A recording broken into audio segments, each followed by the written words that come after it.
A couple tortured their French au pair and tried to pass her burning body they set off as a sheep. That's not a rumor. That's what firefighters found and what a London jury heard. On Killer Genes, who are Sabrina Coder and Kusim Madoni? Why did they fixate on a pop music figure from the 90s? And how did a shy 21-year-old named Sophie Lionnet go from dreams of better English to a center of a delusion that ended in her murder?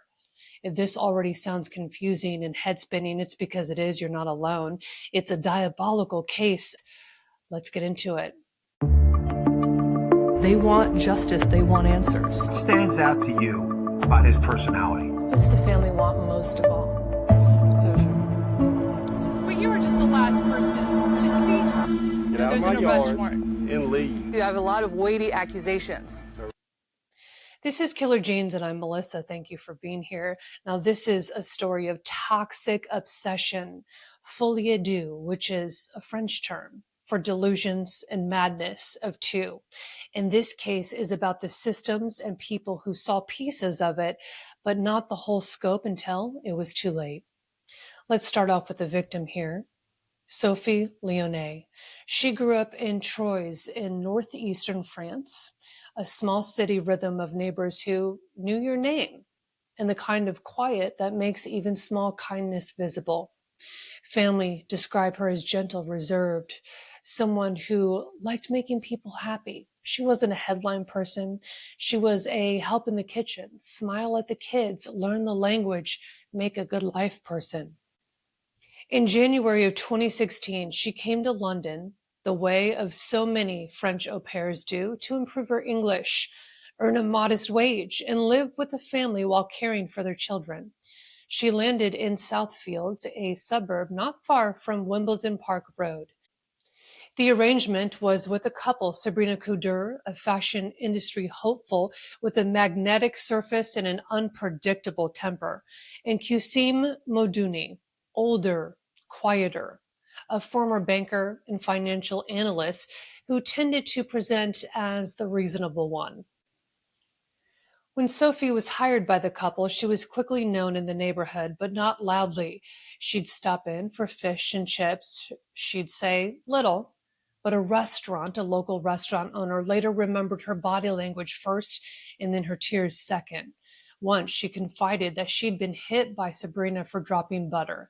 Now that sentence, it guts you because it's too simple to be untrue, right? There's no glamour in a bruise over butter. The isolation Sophie must have felt to confide in a local restaurant owner she barely knew. It's heartbreaking. Sophie would write home often because it was her only outlet. She wanted to leave. She told her family she was worried, and she told them she needed her documents. And she was also so shy. That made it even worse. With basic English, that made advocating for herself even harder in a house where the rules were changing by the day. Living with a woman who was known to have a volatile temper. Her passport and phone, they would later go missing. Her pay, well, it became sporadic. Her world was quickly shrinking. Sophie trusted this family. She was vulnerable with the language barrier and lack of resources and community. This is the place in a story where we often start listening to the warning signs. But remember Sophie first as a person with a future, the kind of person who would have made small, good changes in 100 family photos with her love of being an au pair. The point of what follows is not to define her by the worst thing that happened to her. It's to understand what crushed all of those possibilities for her future. Now let's learn more about the couple who hired her. Sabrina and Osim, well, they met back in 2001. They dated on and off for years. Officially, they were attached by a religious marriage certificate at one point. Unofficially, entangled in ways that allowed Sabrina to describe him to others as a relative or friend, while she dated elsewhere. Already this couple, well, that sounds insane with that arrangement. It's just bizarre. So why would you be romantically involved and then refer to him as your relative? The mindset there, the fast mental switch and disassociation, well, it's just creepy. Or was this more for her about money or opportunity or lifestyle? Their relationship was not equal. It was intense, controlling at times, and performative at others. She chased status and visibility. He often played the calm managerial complement to her. In London, Sabrina worked angles in fashion and aesthetics. She could be charming, even disarming, but then volatile. Now, that is not editorializing.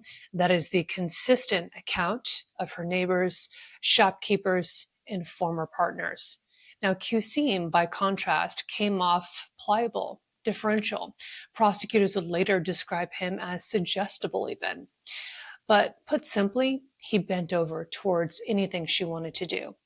She wore the pants and controlled this older man she was with, then not even claiming to be with him.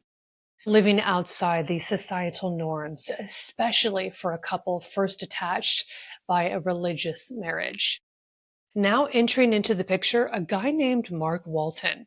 You may remember the pop group Boyzone from 1993. I certainly don't, but some of you listening, you may. So Sabrina and Mark Walton had a 2-year relationship that afforded her proximity to wealth, music, a world cachet, and crucially, a focal point for grievance after they split.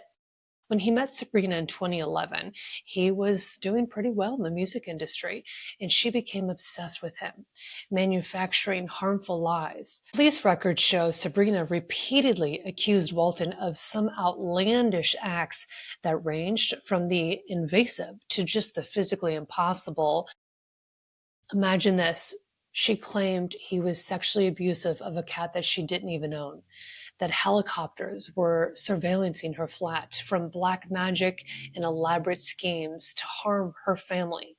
She was cautioned over a fake Facebook profile, branding him a pedophile. I can only imagine the turmoil this man must have been going through, or even the reputation hit that he took during this entire time.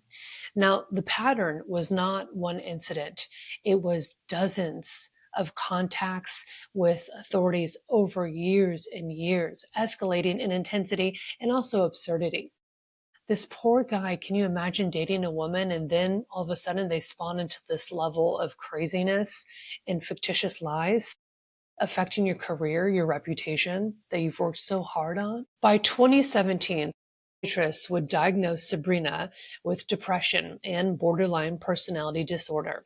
The diagnosis doesn't excuse what she did, though. Is it a fact that helps explain the velocity of the paranoia and the rigidity with which she clung to it? Sure. But in that summer, her delusion locked onto a new object, away from Mark Walton in a sense. So now that she's been officially diagnosed with a serious mental ailment, that's tough to navigate, right? So she would be open with everyone in her life because, well, it will affect those around her. So they need to know to help calm the storms that arise with this mental ailment. It's best to be honest about the situation so people can better understand what you're going through. Sabrina started to have new delusions. Here's the fantasy that Sabrina pushed and Qasim embraced, that Sophie was in league, in cahoots with Mark Walton, who she dated. That Walton somehow was entering the home to drug and sexually abuse people inside. That Sophie both facilitated and participated in it. That she was a spy, a traitor, even a pedophile herself. This wasn't a one-off accusation. It was a campaign, a fixation, metastasizing through the house. They stopped paying Sophie at one point. Then they confiscated her ID. They curtailed every move she made, and then they began the interrogations. The fault at this point, it's on this so-called husband of hers. He tolerated the delusions. He didn't try to get help for Sabrina, not for his wife or the au pair, who barely spoke English. He allowed this toxic cloud to hover inside the home, and that's where he is, as a sane adult, to blame. If Sabrina really suffered with such a severe mental ailment to her core, believing what she was saying out loud and acting upon, that's a painful way to live. And shame on him for not bringing in some help for Sabrina and for Sophie. But he went along with it. The couple went on to record Sophie continuously. Police would later recover all of these recordings, 8 hours worth. And those tapes and the still images taken from them are the closest thing that we have to a lab study of coerced confession under domestic terror, trauma, and torture. You hear Sabrina berating Sophie in French and English, sexualized insults, the language of a show trial. You hear Kusim playing the good cop, urging her to confess. You hear a young woman, barely audible, apologizing for things she didn't even do, sometimes denying, and sometimes simply just trying to survive the moment. Over weeks, Sophie becomes thinner, more withdrawn. She looks like someone trying to disappear from inside herself. And if she once confided in a restaurant owner that she was hit, I wish she could have yelled for help, and confided in someone, or used the little money that she got oftentimes to run and hide. So instead, she was scared into staying a tortured prisoner of this crazed couple. By mid-September of 2017, the campaign, it intensified. Sophie was struck with an electrical cable. The post-mortem would later document fractured ribs, a cracked sternum, and a broken jaw, injuries inflicted in the days right before she died. In one of the final recordings, she appears emaciated and terrified, delivering a confession, quote, to fantasy crimes staged by her captors. The couple claimed they meant to hand these tapes over to police to expose Mark Walton, the musician, and Sophie, their cahoots. The judge later called that explanation what it truly was, a fiction, a distorted real-life horror story. Now, there's a clinical term for what happened to Sabrina and Osim together. Folie deux, a shared psychosis, mental illness shared by two people. It doesn't mean they were crazy in a cinematic sense. It means they collaborated in a paranoid story that hardened into reality for them and became a justification for their cruelty. The story gave them a role. It gave them a villain. It gave them permission. And it also killed Sophie. Now let's break down the crime scene. On September 20th of 2017, Southfields, southwest London, neighbors see thick, dark smoke from the garden of a $1.2 million townhouse. The smell is just wrong. It's chemical, organic, nauseating. Firefighters arrive. Thomas Hunt, one of the first on scene, steps into the garden and finds a bonfire belching heat.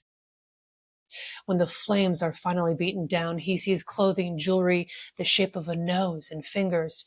He asks flat out the homeowner, Osim, "Why are you burning a body?"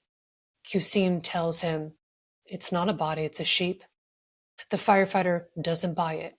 Police are called. The sheep is Sophie. Her remains are so badly burned, the precise mechanics of death aren't recoverable. But the injuries are there, and the story is there, and the tapes are there. A barbecue chicken sits nearby, a crude attempt to mask the smell of burning flesh. Did I tell you this was diabolical? Absolute next level horror. I can't even imagine this playing out in modern day as it did just 8 years ago. Sabrina returns home later in that day and is also arrested. In the hours and days that follow, they'll admit to burning the body, deny murder, and blame each other for the fatal assault.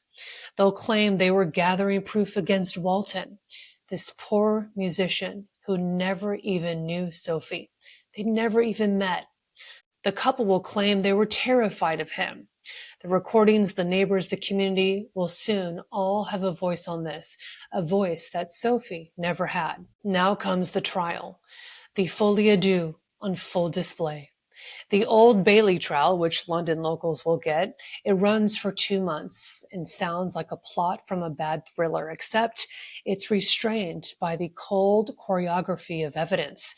The prosecution calls the pair a truly toxic combination. The defense leans on Kuder's mental health and Meduni's pliability. The jury listens to hours of audio where a 21-year-old is humiliated, beaten, and coerced.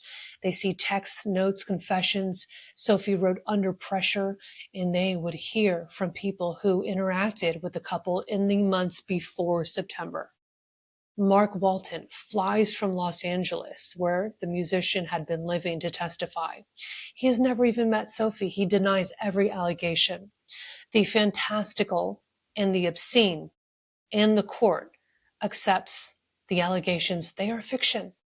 The judge uses the exact phrases complete fiction. During summing up, the prosecution argues motive as revenge and punishment wrapped in delusion and control. Now, this wasn't a sudden explosion of violence. It was a slow tightening of a noose, isolation, starvation, terror, torture, and finally death, followed by an attempted removal of her body by fire.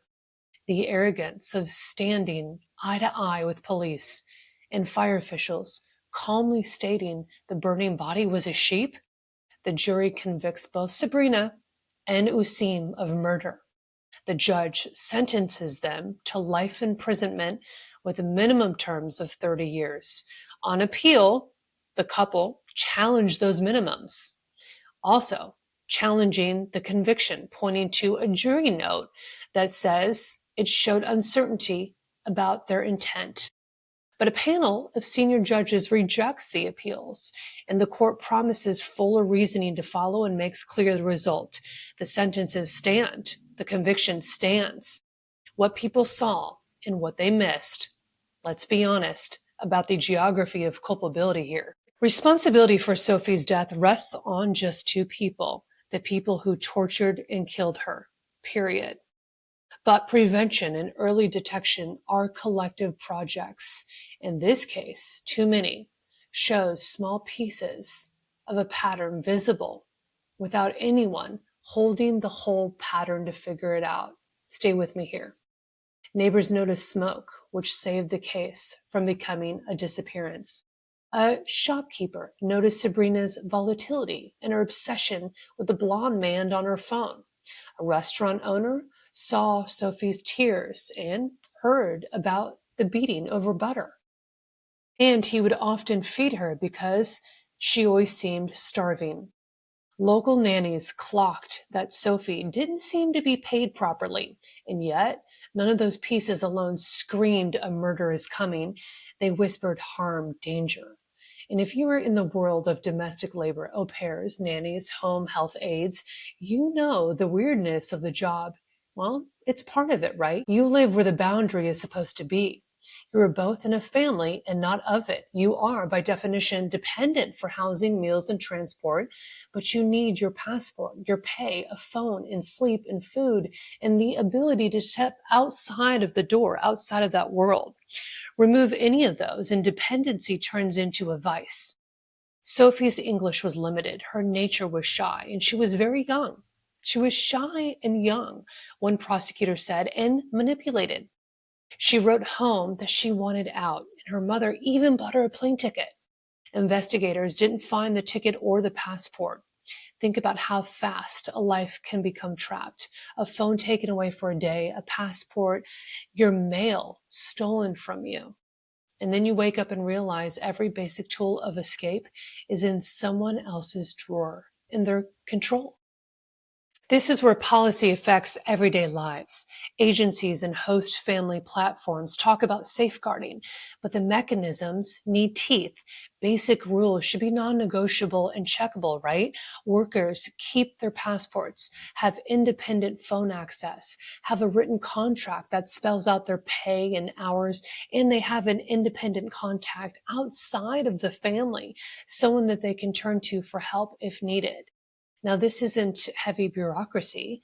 It's the minimum friction that prevents captivity from masquerading as employment.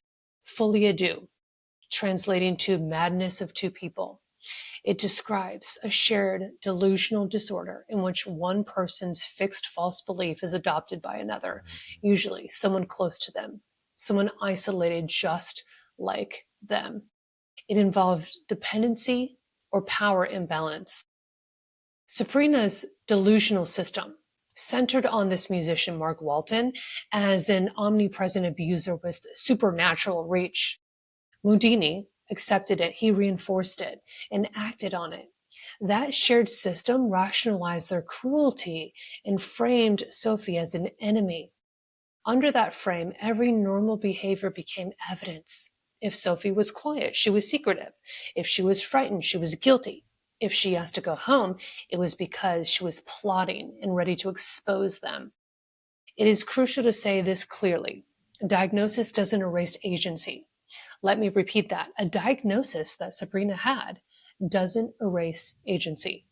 People with personality disorders or depression, they do not go around committing torture and murder. Most people with those diagnoses, they don't harm people. The court weighed Sabrina's mental health and mitigation, and they still called the behavior horrible cruelty. Shared delusion is an explanation for how two adults could remain in this absurd fantasy. It is not a defense what they did. Now, here's a legal sidebar.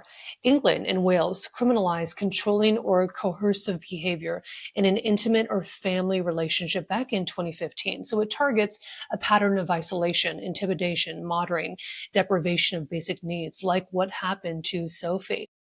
And then the Domestic Abuse Act of 2021 set the statutory framework for domestic abuse and crucially closed a gap by extending coercive control to abuse that continues after a relationship has ended. So after the conviction, Sophie's family, they spoke out in pain, in devastating grief, their language of grief. Her mother described going into shock when police came knocking at their door, and her father called what happened beyond comprehension and unforgivable. Those statements matter not because they advance a legal theory, but because they recenter the victim as a person with parents, a sister, and of course a future. She was so young. The neighborhood, it felt it too. Southfields is the kind of place that sells you a newspaper and remembers your order. The idea that such violence could play out behind the garden fence next door forces really a reckoning with the limits of neighborliness. You can notice, you can ask, but you can't always see. The au pair community also felt it directly. Groups began talking in blunt terms about confiscated passports, unpaid wages, and house arrest, what seemed like house arrest dressed up as rules. Sophie's case became a shorthand for the worst case scenario. Tell a new arrival over tea to explain what to look out for and what to not stand for. There's also Mark Walton and what it means to be the target of a lie so large that it swallows a life. He showed up in court measured, consistent, and in the judge's words, with integrity. He had to fly across the world to say that he had never even met Sophie. Before we get to what the judge said to this couple at sentencing, first, how this happened and why it matters so much. Because if you diagram this case, it's a triangle, right? It was a driver, delusion, and control. Context is domestic labor with structural dependency, and the victim with limited power to exit. So remove any of those points, and you probably wouldn't get to murder. So what do we do with that? For agencies and policymakers, mandatory in-person welfare checks to make sure that people don't have their personal possessions being taken from them. Even hotlines that people have, au pairs can use in their own language. Some safety net, so this never happens to another au pair or nanny again. And of course, teaching people to spot it in communities by listening to the person who says that she's scared or hungry. Take the "I dropped the butter" seriously. It might be just an offhand line that you hear, or it might be a warning sign, a flare for help. So if you employ domestic workers on board with transparency and humility, for courts and culture, they should probably stop glamorizing delusions as romantic intensity, jealousy, obsession, tracking exes, conspiracy talk about helicopters and hidden cameras. None of that is love. It's a storyboard for harm. And when you hear someone split the world into absolute villains and absolute loyalists, notice that is what's being asked of you next is likely not compassion. It's complicity. Now back to that sentencing day, the court sentenced Sabrina, 35 at the time, and Usium, 40 years old, to life with a 30-year minimum. The judge called their behavior prolonged, pitiless torture and humiliation. He addressed them directly, saying, "You tortured Sophie in the bath, making her fear drowning to force information that didn't exist. There was nothing to confess because the plot was a fantasy." Very powerful words. Now, of course, appeals they followed, and the court rejected every single argument that they could possibly come up with. In court, a note from Sabrina was read, styled as an apology to Sophie and her family. It asked for peace and wished to turn back time. But for families, these letters are just salt, right, in the wounds. They acknowledged harm and erased it in the same paragraph. The court didn't sentence them on remorse, but rather on their conduct. She was 21 years old. She wanted to learn English. She was kind. She loved making people happy. And she was not streetwise or cynical. She probably believed that if she got through the day, the adults around her would wake up the next day and act like adults. She probably thought the worst thing that would happen in London was just homesickness. Her family will never get to see how that gentleness might have matured into something fierce and steady by 30 or 40 years old. And her sister will keep a place set at the table that now has a gap. Her mother will always remember the day police came knocking at her door. In this show, we try to tell stories with the dignity they deserve and the clarity that they need, right? Dignity is remembering Sophie as a person. Clarity is naming what killed her, a shared delusion adopted by two adults, weaponizing through coerced control and enacted as torture and murder. There were 8 hours of recordings because they wanted to prove a lie. There was a bonfire because they wanted to erase a truth, and neither worked. If you were working in someone's home and you feel control closing in on you, practice 3 steps. Keep your passport, keep your own phone with a lock code, an emergency contact outside of the house.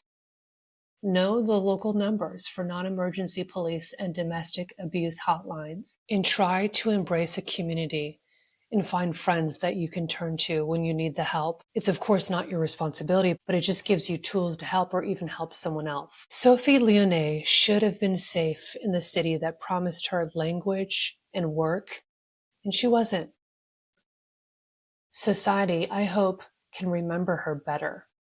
And remember this so it doesn't happen to anyone else ever again. Thank you for tuning in to this episode of Killer Genes. I'm Melissa, your host. And if you learned something valuable from this episode, please feel free to share it with a friend.